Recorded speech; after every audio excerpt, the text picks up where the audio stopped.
Good evening विद्यार्थियों। यह बहुपद का पार्ट 2 वीडियो है, यानी कि इससे पहले पार्ट 1 अपलोड हो चुके हैं। तो जो विद्यार्थी नए आए हैं वे पहले पार्ट 1 ज़रूर देखें, ताकि आपको पार्ट 2 समझने में बहुत आसानी होगी, किसी प्रकार की परेशानी नहीं आएगी। तो आइए हम शुरू करते हैं पार्ट 2 शुरू करने से पहले हम लोग कल का एक थोड़ा सा रिवीजन कर लेते हैं, ताकि पार्ट आगे की पढ़ाई हम लोग को करने में आसानी होगी।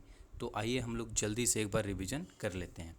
तो जैसे हमने कल देखा था कि बहुपद क्या होते हैं, तो बहुपद के बारे में हमने समझा था कि बहुपद को अगर दो भाग में तोड़ के देखते हैं तो एक बहु और एक पद दो संख्याओं से मिल के बना होता दो शब्दों से मिल के बना है एक बहु और एक पद। बहु का अर्थ होता है ज़्यादा, बहु का अर्थ होता है ज़्यादा, और पद का अर्थ है, यहाँ पे हम लोग देखें जैसे 2x 3x y, ये सब क्या है, पद हैं। तो जिसमें एक से अधिक पद होंगे उसे ही हम क्या कहते हैं, बहुपद कहते हैं। चाहे वो 2 रहें, चाहे वो 3 रहें, चाहे वो 4 रहें, चाहे वो 5 रहें, ये सभी क्या होंगे, बहुपद कहलाएंगे। ये हमने सीखा था। और एक हमने सीखा था चर अचर के बारे में, कि चर क्या होते हैं और अचर क्या होते हैं। चर जिसका मान क्या होते हैं, जिन संख्या का मान हमेशा एक समान रहता है उसे अचर कहते हैं, और जिस संख्या का मान हमेशा समय के साथ परिवर्तित होते रहता है उसे हम लोग चर कहते हैं। जैसे चर में हमने देखा था X Y Z A B C D, इनका मान क्या होते हैं, हमेशा बदलते रहते हैं। एवं अचर में क्या देखा था हमने 1 2 3 4 5 6 एक्सेट्रा, जो क्या है, ये सभी अचर के अंतर्गत आते हैं। इनका मान कभी भी बदलता नहीं है। तो किसी भी समीकरण में हमें दो तरह के संख्याएं देखने को मिलेंगे, एक चर संख्या और एक अचर संख्या। हम लोग जहाँ पे हमेशा गणित में एक चीज़ को ध्यान में रखते हैं कि हमें हमेशा चर संख्या का मान निकालना होता है। हमेशा हमें चर संख्या का मान निकालना होता है। तो हमने देखा था समीकरण के बारे में कि समीकरण का नामकरण कैसे होता है। तो समीकरण का नामकरण में हमने देखा था जिसके ऊपर कोई घात नहीं होते हैं उसे हम रैखिक कहते हैं, जिसके ऊपर दो घात होते हैं उसे द्विघात कहते हैं, जिसके ऊपर तीन घात होते हैं उसे त्रिघात कहते हैं। तो इस प्रकार हमने समीकरण देखा था कि एक चर के साथ अगर दो घात लगा हुआ होगा तो उसे हम द्विघात समीकरण कहते हैं। एक चर वाले द्विघात समीकरण कहते हैं। अगर दो चर के साथ द्विघात लगा हुआ होगा तो हम उसे दो चर वाले द्विघात समीकरण कहेंगे। अगर वो तीन चर के साथ लगा हुआ रहेगा, एक्स वाई जेड के साथ द्विघात लगा हुआ है किन्हीं एक में भी, तो वो क्या होंगे, तीन चर वाले द्विघात समीकरण कहलाएंगे। तो इस तरह से हमने कल देखा था। अब हम लोग आगे बढ़ते हैं ग्राफ के ऊपर। तो ग्राफ आपने 9 क्लास में पढ़ा होगा कि ग्राफ क्या होते हैं। ग्राफ हम किस प्रकार से बनाते हैं, वो क्या होते हैं, एक एक्स अक्ष होते हैं और एक वाई अक्ष होते हैं। तो यहाँ पे कुछ कुछ कंसेप्ट की बातें हैं जिसको समझना ज़रूरी है ग्राफ के रिलेटेड। जैसे क्या है, ये एक्स अक्ष हो गया। एक्स अक्ष किसे कहते हैं, तो जो पैरेलल रहता है, ठीक है, जो क्या है, पैरेलल यानी कि समांतर पे रहते हैं। कहने का मतलब जो सोए हुए रहते हैं, ठीक है। जो रेखा सोए हुए हैं उसको हम लोग एक्स कहते हैं, और जो रेखा खड़े हैं उसे हम क्या कहते हैं, वाई कहते हैं। तो वाई में क्या है, ऊपर की ओर वाई होते हैं और नीचे की ओर वाई डैश। बाएं की ओर एक्स डैश होते हैं एवं दाहिने की ओर एक्स डैश वाई डैश। तो हम देखो इस रेखा को हम क्या कहते हैं, इस रेखा का नाम है अक्ष। ये भी क्या है, अक्ष ही कहलाते हैं,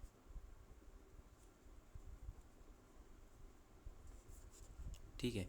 ये भी अक्ष हैं, ये भी अक्ष हैं, तो दोनों अक्ष हैं। तो हम इनका नामकरण जरूर करेंगे तो ही तो हम समझ पाएंगे कि हम किस अक्ष की बात कर रहे हैं। तो इसीलिए ये किस रेखा की बात हो रही, एक्स, इसीलिए क्या होंगे, एक्स अक्ष कहलाते हैं, और ये वाई अक्ष कहलाएंगे, ठीक है। तो क्वेश्चन इस प्रकार से आता है कि किसी ग्राफ में सीधी रेखा को हम किस नाम से जानते हैं, तो वो क्या होगा, सीधी रेखा हमें वाई अक्ष के नाम से जाना जाएगा। और जो रेखा सोए हुए हैं, यस, इसे हम कहते हैं समतल रेखा, तो उसे हम क्या कहेंगे, एक्स अक्ष के नाम से जानते हैं। एक्स अक्ष को हम लोग दो भाग में बांटते हैं, एक भाग क्या होते हैं, दाहिने की ओर होते हैं, एक क्या होते हैं, बाएं की ओर होते हैं। उसी प्रकार वाई अक्ष को भी दो भाग में बांट देते हैं, एक को कहते हैं, एक ऊपर की ओर होते हैं और एक नीचे की ओर होते हैं। ऊपर की ओर वाले अक्ष को हम लोग कहते हैं वाई अक्ष और नीचे की ओर वाले को वाई डैश अक्ष, वाई डैश अक्ष।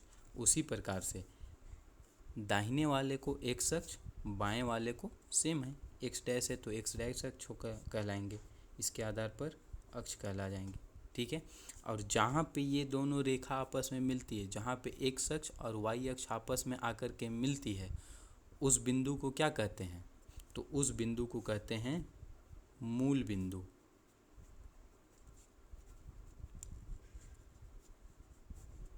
उस बिंदु को क्या कहते हैं हम, मूल बिंदु कहते हैं। तो मूल बिंदु किसे कहते हैं, तो जहाँ पे एक्स अक्ष और वाई अक्ष आपस में आकर के मिलते हैं, उस बिंदु को क्या कहते हैं, तो उस बिंदु को कहते हैं मूल बिंदु। अब आइए हम इसे एक नए ग्राफ में अच्छे प्रकार से इसे संख्या के द्वारा निरूपित करके देखते हैं। इसे हम क्या कहते हैं, एक्स डैश। आप मेरे पीछे पीछे ज़रूर दोहराइएगा। इसे हम एक्स डैश, इसे हम वाई, इसे हम वाई डैश। और ये बिंदु क्या कहलाते हैं, मूल बिंदु कहलाते हैं। इसे अब हम संख्या के द्वारा निरूपित करते हैं।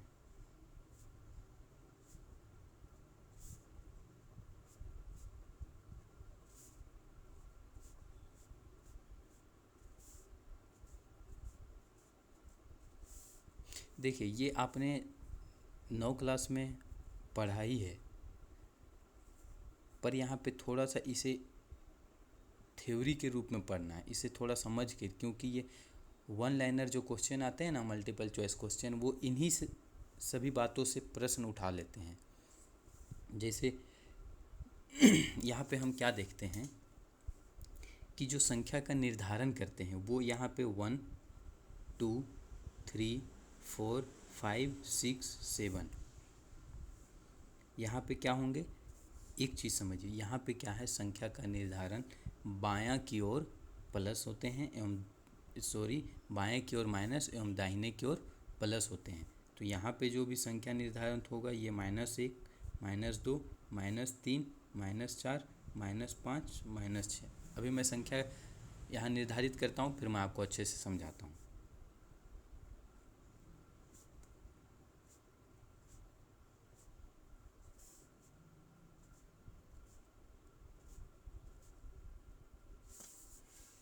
तो हमने इस ग्राफ को 6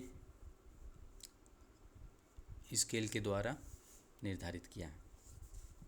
अब हम देखते हैं यहाँ पे कुछ जो एक्स अक्ष वाले होते हैं वो हमेशा क्या होते हैं, प्लस होते हैं। प्लस कहने का मतलब इधर की ओर जितने भी जाएंगे वो हमें क्या हैं, प्लस के रूप में मिलते हैं। ठीक है। नीचे की ओर आने पर, मूल बिंदु से नीचे की ओर आएंगे तो क्या है, वो हमें माइनस मिलेंगे। मूल बिंदु से ऊपर जाने पर हमें क्या है, वो प्लस मिलते हैं। मूल बिंदु से बाएं जाएंगे तो वो हमें माइनस मिलेंगे। यानी कि कहने का है कि एक्स डैश वाले तरफ माइनस के द्वारा अंक को निर्धारित किया जाता है, वाई डैश के तरफ माइनस के द्वारा अंक को निर्धारित किया जाता है, एक्स अक्ष के तरफ प्लस के द्वारा अंक निर्धारित किया जाता है, वाई अक्ष के तरफ प्लस के द्वारा अंक को निर्धारित किया जाता है। अब यहाँ पे हम ये आपको आगे इस चैप्टर पे पढ़ने को मिलेगा। जो क्या होगा, मान लिया जाए हमें मिलते हैं प्रश्न में कि x बराबर 4 और y बराबर 3, तो हम यहाँ पे इसे ग्राफ में कहाँ पे ये बिंदु हमें देखने को मिलेंगे, 4 और 3 का जो बिंदु है वो हमें कहाँ देखने को मिलेंगे। तो उसके लिए x के बराबर 4, तो x 4 ये प्लस में, इसलिए हम प्लस वाले की तरफ जाएंगे, ना कि इधर जाएंगे। इधर माइनस है तो अगर माइनस रहता तो हम इधर जाते। तो प्लस वाले में 4 यहाँ पे आएंगे और y प्लस वाले में 3 ऊपर की ओर जाएंगे, और दोनों को हम मिला देते हैं। तो जहाँ पे हमें एक बिंदु मिलता है, जहाँ पे ये रेखा आपस में आकर के मिलती है, उस बिंदु को क्या कहते हैं? उस बिंदु का नाम है निर्देशांक बिंदु।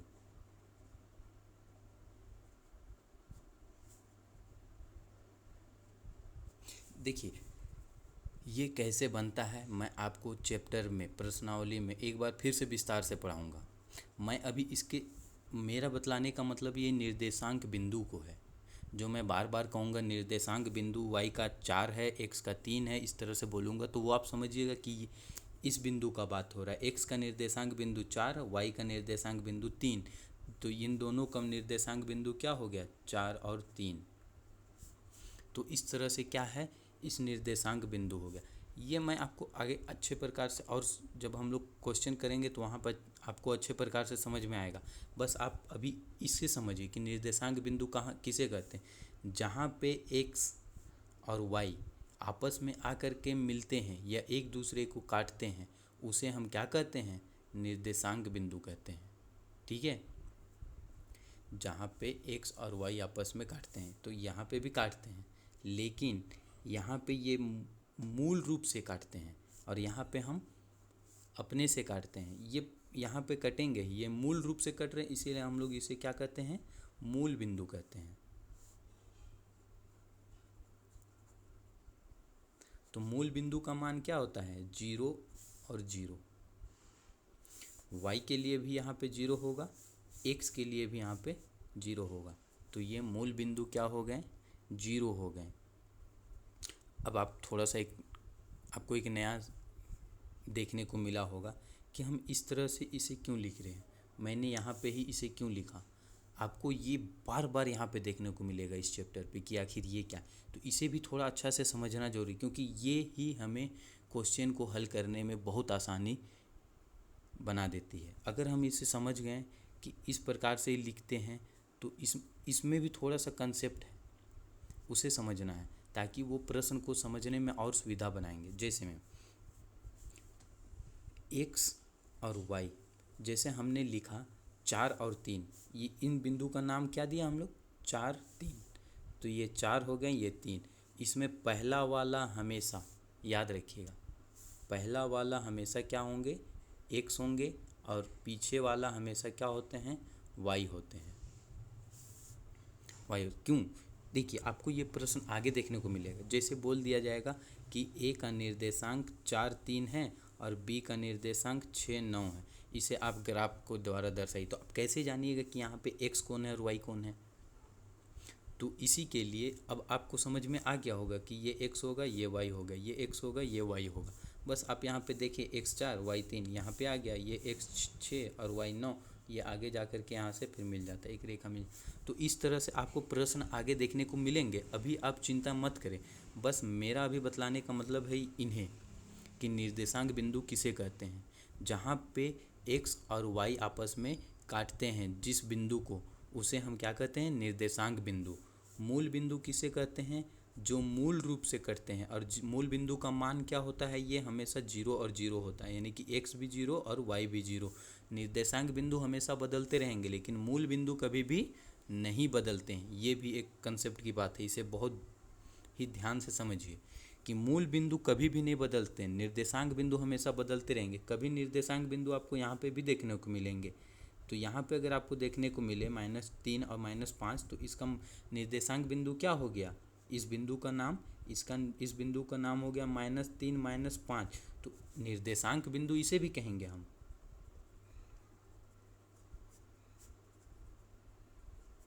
परंतु इसका मान क्या हो गया? बदल गया। ये भी निर्देशांक है, ये भी निर्देशांक है, इसका मान क्या हो जाता है? बदल जाता है। इस निर्देशांक बिंदु का मान क्या हो जाता है?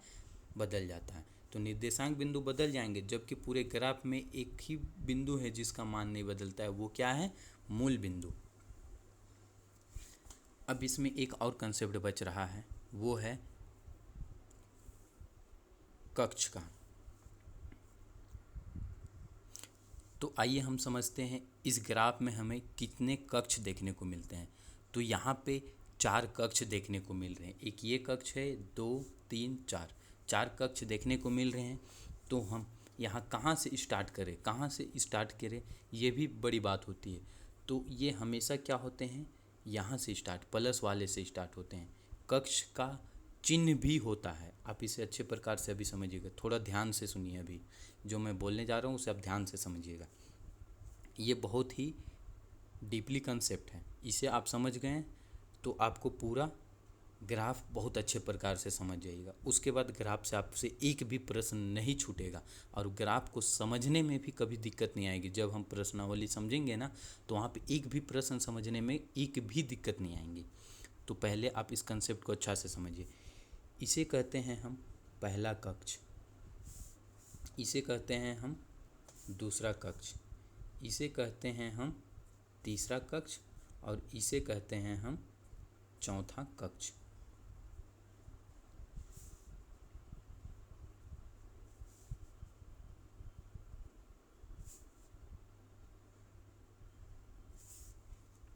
ठीक है, तो ये हो गया पहला कक्ष, यानी कि इधर वाले जितने भी आएंगे निर्देशांक बिंदु वो किस कक्ष में कहलाएंगे, पहले, ये अब समझ में आएगा। अब ये हो गया दूसरा कक्ष, ये हो गया तीसरा कक्ष, ये हो गया चौथा कक्ष। अब देखिए पहले कक्ष में जो भी बिंदु आएंगे, यानी कि इधर जितने भी हमें देखने को मिलेंगे निर्देशांक बिंदु, वो किस कक्ष के अंतर्गत कहलाएंगे, वो पहले कक्ष के अंतर्गत आएंगे। उसी प्रकार इसके अंदर जितने भी हमें देखने को मिलेंगे वो बिंदु क्या कहलाएंगे, वो निर्देशांक दूसरे कक्ष में। इधर जितने भी देखने को मिलेंगे वो तीसरे कक्ष के अंतर्गत आएंगे, इधर जितने देखने को मिलेंगे वो चौथे कक्ष के अंतर्गत आएंगे। क्योंकि पूछ दिया जाता है क्वेश्चन में, वन लाइनर जो क्वेश्चन है वो यहीं से उठा के बनता है। किस प्रकार से बनता है, बोल देंगे कि a बराबर -4 और 3 है, बतलाइए ये किस कक्ष में आते हैं। a का निर्देशांक -4 और 3 है, बतलाइए ये किस कक्ष के अंतर्गत आएंगे। क्या आप बतला सकते हैं? आइए देखते हैं किस कक्ष में आते हैं। x का मान क्या है, -4 है, तो -4 किधर आएंगे, इधर या इधर, तो -4 आएंगे, यहाँ पे हैं -4 यहाँ। y का मान क्या है, 3 है, 3 है, तो y बराबर क्या है 3, तो y बराबर 3 प्लस में है, इसलिए ये यहाँ और ये जाएंगे ऊपर और ये आएंगे इधर से और दोनों आपस में यहाँ पे मिल जाएंगे। और ये जो मिल गए वो किस कक्ष में मिले, 2, तो एक का जो निर्देशांक है वो किस कक्ष के अंतर्गत आता है, वो आता है सेकेंड कक्ष के अंतर्गत। समझ में आया? उसी प्रकार से अगर b दे दिया जिसमें बोल दिया -4 -3, तो ये किस कक्ष के अंतर्गत आएंगे, तो ये आएंगे आपको, देखते हैं पहले। इसके लिए मैं आपको एक बहुत सिंपल कंसेप्ट बतला दूंगा, आप बस देखेंगे क्वेश्चन और समझ जाएंगे कि किस में, उसमें आपको इतना ज़्यादा दिमाग लगाना, बस आप क्वेश्चन देखें और बोलिएगा कि ये फलाना कक्ष में आएंगे, ये फलाना कक्ष में आएंगे। ठीक है, बहुत सिंपल कंसेप्ट है, पहले आप इसे बारीकी से समझिए। मैं आपको इसका एक ट्रिक बतला दूंगा, बहुत सिंपल ट्रिक है, एक बार बस आप क्वेश्चन देखेंगे और तुरंत समझ जाएंगे। पहले आप इस कंसेप्ट को बट समझिए, इसे समझना जरूरी है। बाकी वो बाद की बात है, वो कैसे जल्दी सोल्व किया जाए वो मैं बाकी बाद में बतलाऊँगा ही ज़रूर। x बराबर यहाँ पे -4 है, y बराबर -3 है। x बराबर -4 तो -4 यहाँ, y बराबर -3 यहाँ, किस कक्ष में आए, तीसरा कक्ष, तो ये होंगे तीसरे कक्ष में। समझ में आया? इसी प्रकार से अगर दे दिया 4 -3, तो ये हमें किस कक्ष के अंतर्गत आएंगे, तो 4 प्लस में है इसलिए प्लस यहाँ पे लेंगे, 3 माइनस में इसीलिए हम यहाँ पे लेंगे और ये दोनों आपस में मिल जाएंगे तो वो क्या हो गए, चौथे कक्ष के अंतर्गत आएंगे। ठीक, तो इस तरह से प्रश्न देते हैं कि a का निर्देशांक यह है, बतलाइए निम्न में से कौन से कक्ष के अंतर्गत आएंगे। तो आपको तो वहाँ पे 1 2 3 4 दे देंगे, कक्ष 1 कक्ष 2 कक्ष 3 कक्ष 4, तो आपको समझना होगा कि किस कक्ष के अंतर्गत आएंगे। तो यहाँ पे सभी कक्ष का कुछ चिन्ह होता है, आइए उसे समझते हैं। इसके बाद मैं क्वेश्चन बोलूँगा और आप तुरंत तुरंत मेरे क्वेश्चन लिखने से पहले आप उसका जवाब दे दीजिएगा कि ये कक्ष 1 में आएंगे, कक्ष 2 में आएंगे, कक्ष 3 में आएंगे।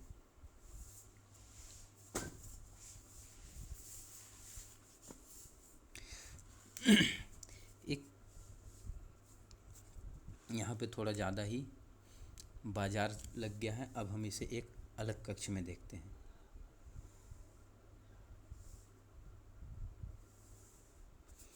इसे हम कहते हैं x, इसे कहते हैं x डैश, इसे कहते हैं y, इसे कहते हैं y डैश। इसमें किसी को परेशानी नहीं है। ये हो गया मूल बिंदु, इसे कहते हैं भाग 1 या कक्ष 1, भाग 2 कक्ष 2, भाग 3 कक्ष 3, भाग 4 कक्ष 4। यहाँ पे जो भी निर्देशांक होते हैं वो क्या होते हैं? प्लस में होते हैं। यहाँ पे जो भी निर्देशांक होते हैं वो प्लस में।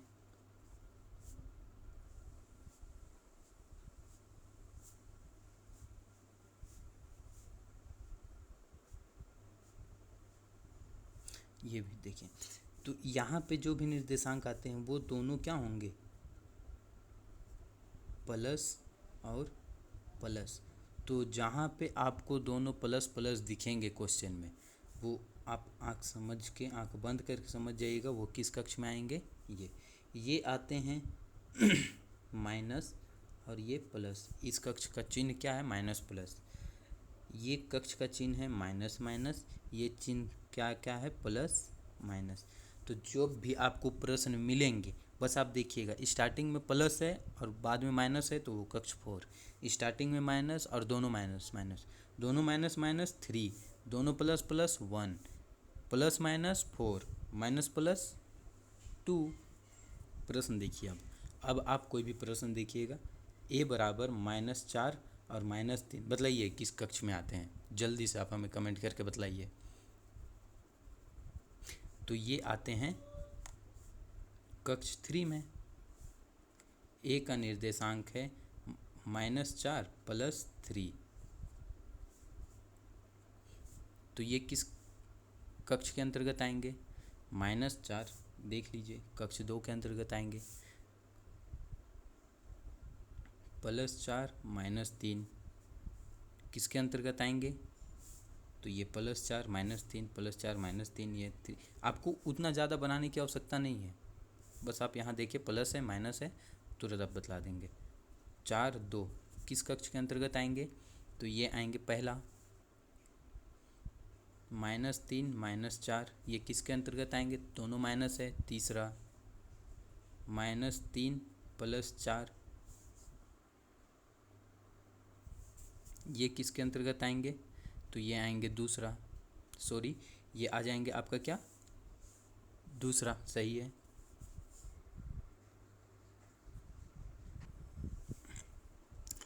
तो इस तरह हमारा प्रश्न आने वाला है एग्ज़ाम में, तो इसे आप समझते हुए चलिएगा, इसे आप ज़रूर नोट्स कर लीजिएगा। अगर आप लोग कहिएगा कि जो मैंने बनाया इसका आपको PDF चाहिए, तो मैं इसका PDF बना करके आपको व्हाट्सएप ग्रुप में दे दूँगा। वो बहुत जल्द दे दूँगा, अभी मैंने व्हाट्सएप ग्रुप बनाया नहीं। बस आप जितना ज़्यादा सब्सक्राइबर बढ़ा दीजिएगा, बस ज़्यादा से ज़्यादा अपने दोस्तों के साथ इसे शेयर कीजिए और ज़्यादा से ज़्यादा लोगों को हमारे इस चैनल के साथ जोड़िए जो इस बार 10 क्लास गए हैं।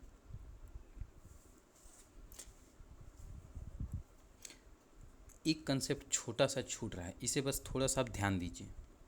इसे हिंदी में भी कुछ कहा जाता है।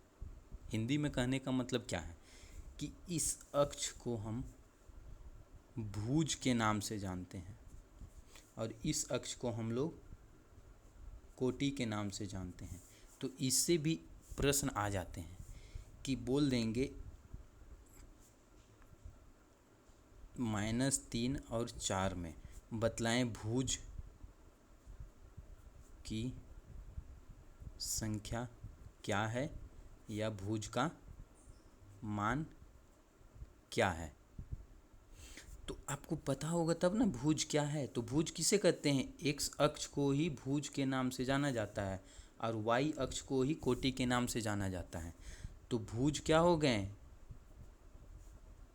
-3, ये क्या हो गए, भुज, और कोटि क्या हो गए, ये। तो इस प्रकार हम समझें कि जिसे हम एक्स वाई लिखते हैं उसे हम भुज और कोटि के तौर पे भी समझते हैं। तो एक्स अक्ष भुज कहलाएंगे, वाई अक्ष कोटि कहलाएंगे। ये छोटा सा कंसेप्ट था, इसे आपको अच्छे से समझना था। तो आज हमारा कंसेप्ट का चैप्टर ख़त्म होता है, कंसेप्ट का टॉपिक ख़त्म होता है। कल से हम प्रश्नावली स्टार्ट करेंगे। कल हम प्रश्नावली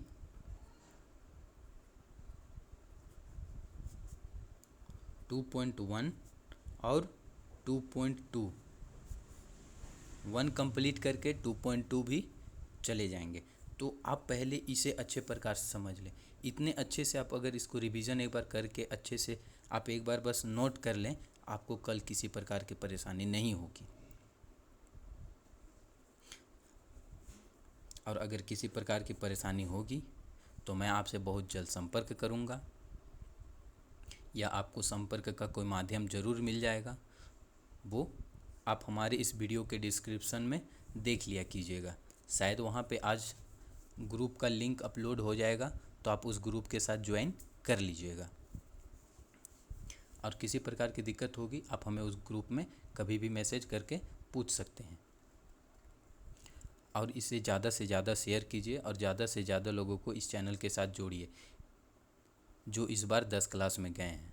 आपसे रिक्वेस्ट है, ताकि ज़्यादा से ज़्यादा लोग इसे पढ़ेंगे तो उन लोगों को ज़्यादा फ़ायदा होगा।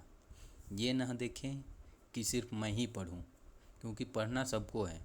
जो जितना अच्छा से समझेगा वो उतना अच्छा नंबर लाएगा, जो जितना ज़्यादा मेहनत करेगा वो उतना नंबर लाएगा। किसी के पढ़ने से नंबर नहीं आता है, जो जितना ज़्यादा मेहनत करेंगे उसका ही नंबर उतना आएगा। इसीलिए ये भावना के साथ तनिक भी ना रहें कि मैं शेयर करूँगा तो वो पढ़ लेगा। वो भी पढ़ेगा, अगर वो मेहनत करेगा तो लाएगा। आप उससे ज़्यादा मेहनत कीजिए, आपको भी नंबर आएंगे। ऐसे कोई बात नहीं है, और ऐसे सभी का अच्छा ही आएगा, ऐसा कोई बात नहीं है। आप बस टेंशन फ्री होकर के पढ़ें। आपको एक एक बारीकी कॉन्सेप्ट के साथ यहाँ पे पढ़ाया जाएगा, एक भी कंसेप्ट नहीं छूटेगा। पढ़ाई पढ़ना अलग बात है, कंसेप्ट क्लियर रखना वो अलग बात है।